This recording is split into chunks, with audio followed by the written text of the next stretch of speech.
Good afternoon. Thanks for accommodating us in this office. We're just over with some employees from the Department of Natural Resources. They're using our conference room for an award session today. I wanted to pass on our appreciation and congratulations to the award winners and appreciation to our employees in all state agencies, but in this case particularly the DNR. So I appreciate the opportunity to share with you here today.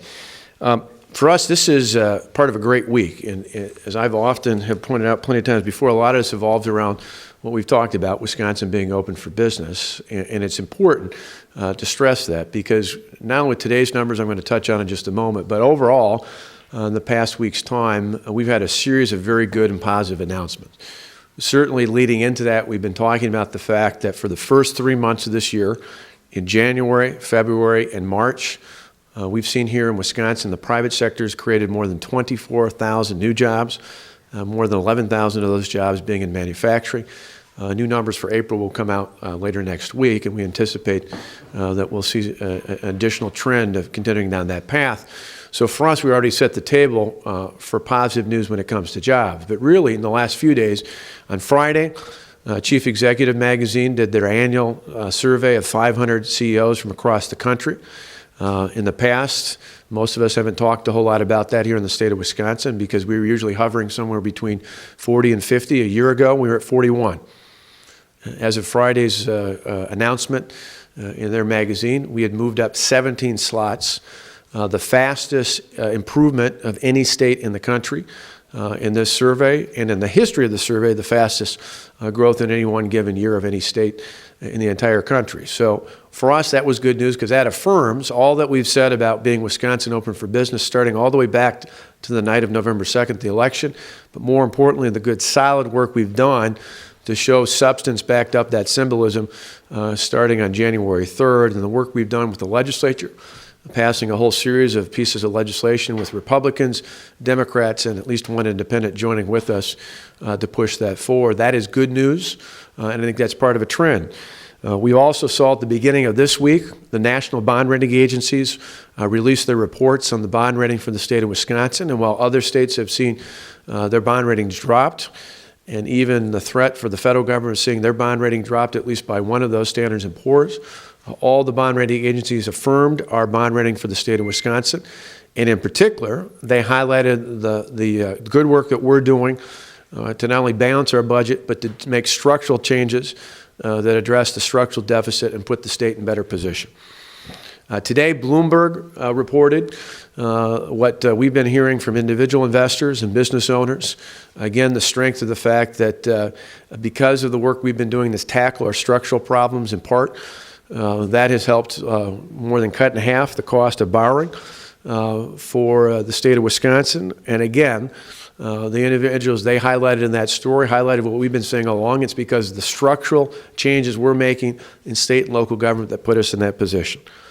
And then, of course, earlier today, as was announced by the co-chairs of the Joint Finance Committee, the Nonpartisan Legislative Fiscal Bureau came out with positive new numbers about their projections for revenues for the remainder of this fiscal year and for the next 2 years that'll be a part of the biennial budget process. We think that is exceptionally good news. That is similar to the numbers I was given by the Wisconsin Department of Revenue. And it fits in with all the other things I've talked about because our economists in the Department of Revenue highlighted the fact that in their projections, they see Wisconsin ahead of the curve compared to the rest of the nation. We're one of the leading states when it comes to job growth since the beginning of this year, and we see that as a trend that's going to continue. Overall, collectively, all these things, not just today's announcement, but all these other announcements with the CEOs, with the job numbers, with the new job numbers on the horizon, with the growth ahead of the curve, with the bond rating agencies, all these things collectively, I think are some of the best news that we've heard here in the state of Wisconsin, at least since the end of 2008, when really the national and global recession took effect here in the state of Wisconsin. So for that regard, we're obviously pleased, not just with today's announcement, but we're pleased overall it's part of a trend that shows that we're in a position of putting the people of Wisconsin back to work again, and in turn, that's helping us with other parts of state government. Why is that? Why do we see that trend? Well, it's, I think, two simple reasons. One, we're putting in place a positive change, a positive improvement to the business climate here in the state of Wisconsin. and job creators, particularly small and mid-sized employers, are reacting positively to that. That's why we continue to see good numbers when it comes out of our job estimates and job numbers from the Department of Workforce Development. So overall, we're seeing a positive change when it comes to jobs and the business climate here in the state of Wisconsin. Secondly, we're putting our fiscal house in order. We had to announce through a series of our budget reforms and the biennial budget proposal that's in front of the legislature right now. We had to make some tough choices, but in any number of these different items I referenced, certainly the bond rating agencies, the investors, the job creators out there consistently are noting that the strong actions that we've taken are having a positive impact on the view of Wisconsin and the impact it's having on the economy. So, in light of that, in light of the fact that we have positive revenue numbers coming in, the next obvious question is, what are we going to do with that? Well, I think like any family here in the state of Wisconsin who in the last year or two has found an opportunity, a pleasant opportunity in cases where they found a little extra, maybe not a change in their salary, but a little extra that came up along the way. We're going to do what families have been doing all across Wisconsin. We're going to ultimately pay off our bills. We still have bills that are forthcoming right away. We owe from the past. We owe the state of Minnesota for the reciprocal agreement of nearly $60 million. And we owe from what the state was involved with in the past with the Patient Compensation Fund and the legal action that was taken several years ago and acted on last year. We know we owe more than $200 million plus interest to repay that fund from the actions that were taken several budgets ago. We need to pay off those bills right away and other bills that are on the horizon. In addition, we need to buy down some of our debt. Part of the reason why we're in a good position is because all these entities I referenced recognize that we've tackled our structural deficit, we've balanced our budget, we moved the state forward, but we need to continue to be strong. For me, it's incredibly important. I look at my two sons, Matt and Alex, and I think for every parent and grandparent in this state, we want to make sure that we fix the problems today so we don't hand off even more difficult decisions to them in the future.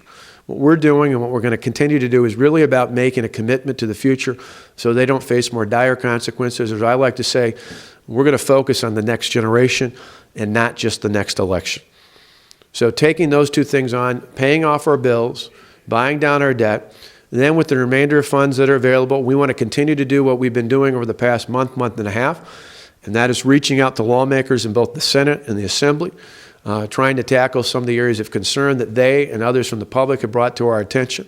We're going to work with them on whatever other dollars might be available after we take on the bills that are currently owed by the state of Wisconsin and finding a way to tackle a portion of that debt and then finding other ways to make adjustments. And that's something we're going to work not only with the leadership and the co-chairs of the Finance Committee, but ultimately, again, with members of both the Assembly and the Senate on to put things in the right perspective.